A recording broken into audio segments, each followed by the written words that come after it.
নমস্কার, আমি অনাবি। আমার রন্ধনশালায় আপনাদের স্বাগত। আজ সরস্বতী পুজো ছিল।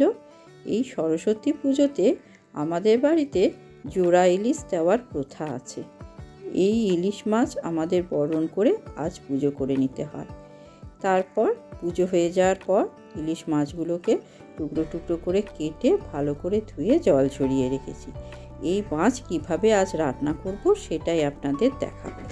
প্রথমে একটা মিক্সার গ্রাইন্ডারে 2 টেবিল চামচ মতো সর্ষে নিলাম, সাদা সর্ষে, আর 1 চামচ মতো পোস্ত নিলাম, আর 2টো কাঁচা লঙ্কা আমি নিয়ে নিলাম।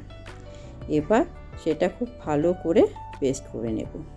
এবার একটা অন্য পাত্রে কিছুটা মাছ আমি নিলাম, সেই মাছটা মধ্যে সর্ষে পোস্তর পেস্টটা দিয়ে দিলাম, আর একটুখানি হলুদ দিলাম 1/2 চামচ মতো, আর 1 চামচ মতো লবণ দিয়ে দেব, আর 2 চামচ সর্ষের তেল মধ্যে দিয়ে দেব। এবার পুরোটা খুব ভালো করে এপিট ওপিট করে সর্ষে পোস্তটা সমস্ত ইলিশ মাছটার মধ্যে মাখিয়ে নেব। এই মাছ রান্নাটা আমি পেঁয়াজ রসুন ছাড়াই করব। এটা পুজো হওয়া মাছ, ওই জন্যে পুরো রেসিপিটা পেঁয়াজ রসুন ছাড়াই আমি রান্না করে আপনাদের দেখাবো। পেঁয়াজ রসুন ছাড়া হলেও অপূর্ব হয় খেতে এই মাছটা। ইলিশ ভাপা আর একটা ইলিশের ঝোল করব, দুটোই আজকে আপনাদের দেখাবো।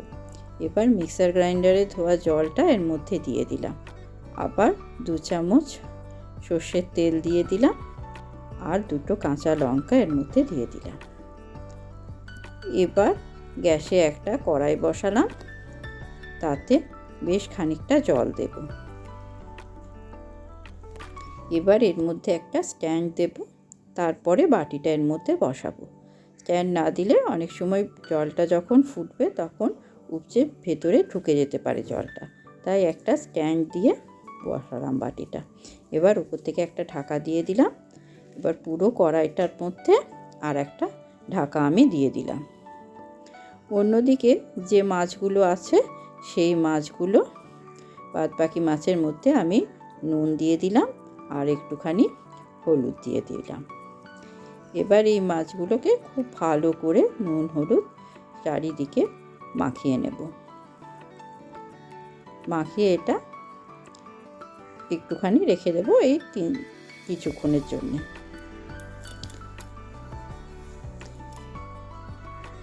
এদিকে ওটা প্রায় 8-10 মিনিট মতো মাছটা ভাপানো হয়ে গেছে। এবার একবার আমি ওটা খুলে নিয়ে ঢাকাটা খুলে দেব, তার উপর থেকে একটুখানি নারকেল কোড়া আমি ছড়িয়ে দেব। নারকেল কোড়া ছাড়াও আপনারা রান্নাটা করতে পারেন, তবে নারকেল কোড়া দিলে খেতে খুব টেস্ট হয়।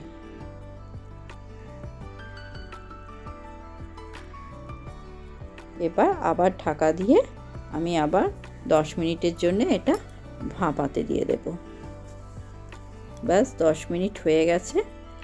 এটা আমি আর ঢাকনাটা খুলব না, হালকা করে ফাঁক করে আমি এটাকে সাঁড়াশিতে করে ধরে নামিয়ে অন্য জায়গায় রেখে দেব।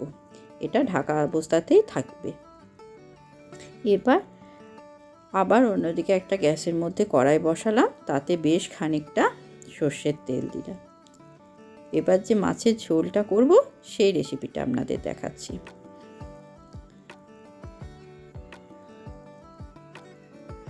তাতে গ্যাসটা এটার মধ্যে মাছগুলো একে একে সব দিয়ে দেব। তেলটা বেশ গরম হয়ে গেছে। মাছগুলো এবারে ভালো করে এপিট ওপিট করে ভেজে নেব।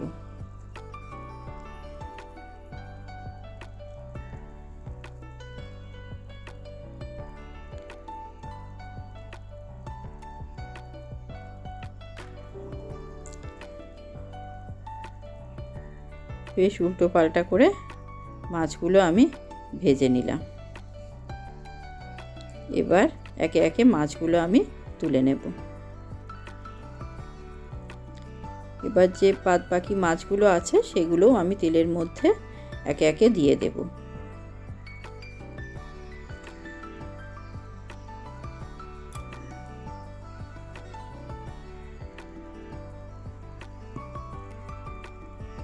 এগুলোকেও উল্টোপাল্টা করে ভালো করে ভেজে নিয়ে আমি একে একে তুলে রাখবো।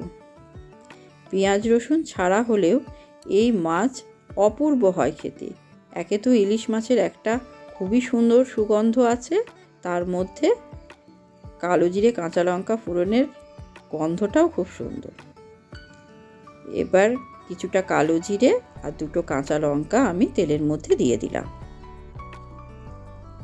এবার পাতলা পাতলা করে আলু লম্বা করে কেটে রেখেছি, সেই আলুগুলো এর মধ্যে আমি দিয়ে দিলাম। এটাকে বেশ ভালো করে নাড়াচাড়া করে এবার আলুগুলোকে আমি ভেজে নেব।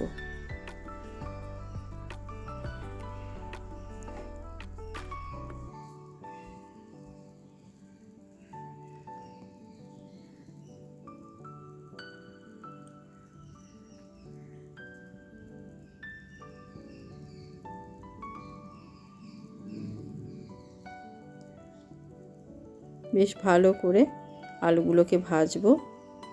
আরও 2-3 পিস আলু আমার থেকে গিয়েছিল, সেই আলুটাও আমি দিয়ে দিলাম।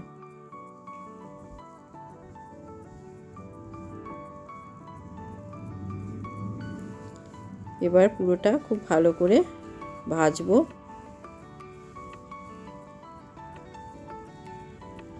এর মধ্যে আমি দুটো টমেটো ডুমো ডুমো করে কেটে রেখেছি, সেই টমেটোটা এর মধ্যে দিয়ে দিলাম। এবার এটাকেও নাড়াচাড়া করে করে একটু ভেজে নেব। এবার এর মধ্যে 1 চামচ লবণ দিয়ে দিলাম আর 1/2 চামচ হলুদ দিলাম, দিয়ে পুরোটা খুব ভালো করে কষিয়ে নেব। নুনটা দিয়ে দিয়েছি, টমেটোটা এবার তাড়াতাড়ি গলে যাবে। ভালো করে নাড়াচাড়া করে করে ভেজে নেব। এবার 1 চামচ আদা বাটা এর মধ্যে দিয়ে দিলাম। এবার পুরোটা ভালো করে কষিয়ে নেব।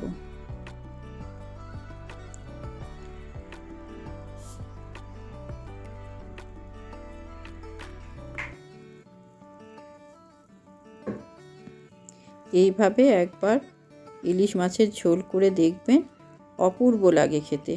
পাতলা ইলিশ মাছের ঝোল গরম ভাতে অসাধারণ লাগে। এবার বেশ খানিকটা জল আমি দিয়ে দিলাম। এবার ওপর থেকে একবার ঢাকা দিয়ে দেবো, একটু নাড়াচাড়া করে নিলাম। এবার ঢাকাটা দিয়ে মিনিট 10 মতো ফুটতে দেব, আলুটা সিদ্ধ হওয়া পর্যন্ত। 10 মিনিট বাদে আলুগুলো প্রায় 90% মতো সিদ্ধ হয়ে গেছে। এবার একে একে ভেজে রাখা মাছগুলো আমি এর মধ্যে দিয়ে দেব।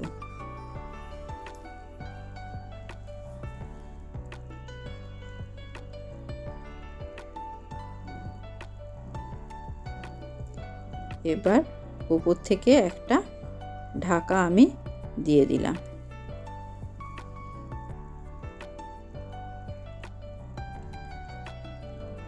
আর দুটো কাঁচা লঙ্কা চিড়ে এর মধ্যে দিয়ে দিলাম, যাতে গন্ধটা ভালো আসবে। 5 মিনিট পর খুলবো, দেখবো আলুগুলোও পুরো সেদ্ধ হয়ে গেছে, মাছগুলোও বেশ নরম হয়ে গেছে। এবার গ্যাস অফ করে দিয়ে স্ট্যান্ডিং টাইমে কিছুক্ষণ রেখে দিলাম। কিছুক্ষণ পর দেখুন ইলিশ ভাপাটাও আপনাদের দেখাচ্ছি, কত সুন্দর হয়ে গেছে। আর ইলিশ মাছের ঝোলটাও দেখুন কত সুন্দর লাগছে। এবার গরম ভাত আমি পরিবেশন করছি, তার সঙ্গে ইলিশ ভাপা, একটু তার ঝোলটাও খুব ভালো লাগে খেতে, একটু তার ঝোলটাও দিয়ে দিলাম। আর এর সঙ্গে ইলিশ মাছের পাতলা ঝোল, অসাধারণ কম্বিনেশন, অসাধারণ লাগে খেতে।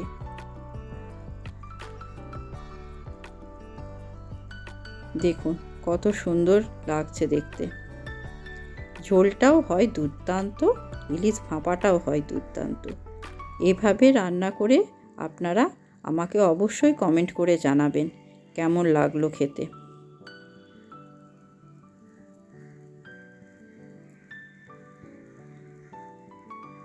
দেখুন তো, বাঙালিদের সাদা ভাতের সঙ্গে ইলিশ ভাপা আর ইলিশ মাছের ঝোল কি অপূর্ব লাগে খেতে। বাঙালিদের তো এটা আমার মনে হয় একদম প্রিয় খাবার।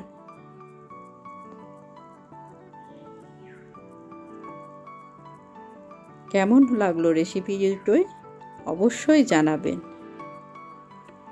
আপনাদের কমেন্টের অপেক্ষায় রইলাম। ধন্যবাদ।